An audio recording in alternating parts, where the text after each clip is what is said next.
Hi foodies, ఈరోజు నేను మీతో షేర్ చేయబోతున్నాను ప్రసాదం రెసిపీ అనమాట.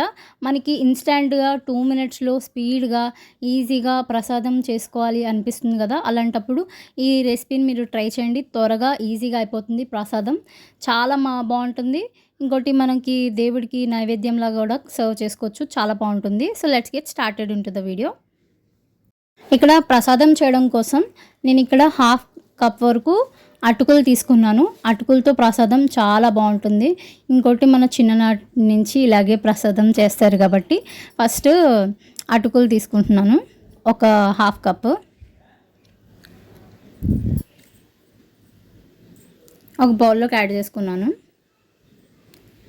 తర్వాత ఇక్కడ కొబ్బరి అనమాట, పచ్చి కొబ్బరి బాగుంటుంది.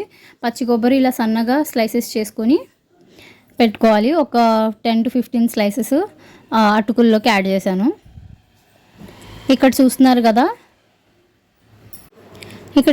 కదా నేను పుట్నాలు తీసుకున్నాను. 1 స్పూన్ పుట్నాలు తీసుకున్నాను. దీన్ని వేపుడు పప్పు కూడా అంటారు. సో మనకి మార్కెట్లో వెళ్ళినప్పుడు వేపుడు పప్పు అని అడిగితే ఇస్తారు. ఇక్కడ యాడ్ చేస్తున్నాను 1 స్పూన్ దాకా పుట్నాలు. తర్వాత ఇక్కడ బెల్లం చూస్తున్నారు కదా, బెల్లం అనేది సన్నగా తరుక్కొని ఇక్కడ 2 స్పూన్లు యాడ్ చేస్తున్నాను. చూస్తున్నారు కదా, ఇది 2 స్పూన్లు క్వాంటిటీ వచ్చి బెల్లం తరుగు. చాలా బాగుంటుంది. మనకి అటుకుల్లో స్వీట్గా తగులుతుంటే చాలా బాగుంటుంది టేస్ట్ కూడా. సో ప్రసాదం అనేది ఈజీగా ఈ విధంగా చేసుకోవచ్చు. చాలా బాగుంటుంది. ఇది మొత్తం ఏదైతే మనం అన్నీ యాడ్ చేసుకున్న తర్వాత బెల్లం అది మొత్తం యాడ్ చేసుకున్న తర్వాత మంచిగా మిక్స్ చేసుకోవాలి.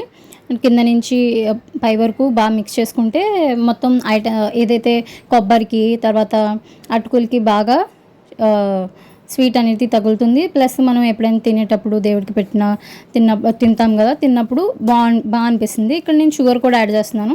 ఎందుకంటే లాస్ట్లో నాకు అనిపించింది నాకు షుగర్ ఎక్కువ యాడ్ చేసుకొని తినాలనిపించింది, అందుకే యాడ్ చేశాను. ఇది షుగర్ అనేది ఆప్షనల్, మీ ఇష్టం. సో ఒకవేళ వీడియో నచ్చితే like, share, subscribe, stay tune to my channel.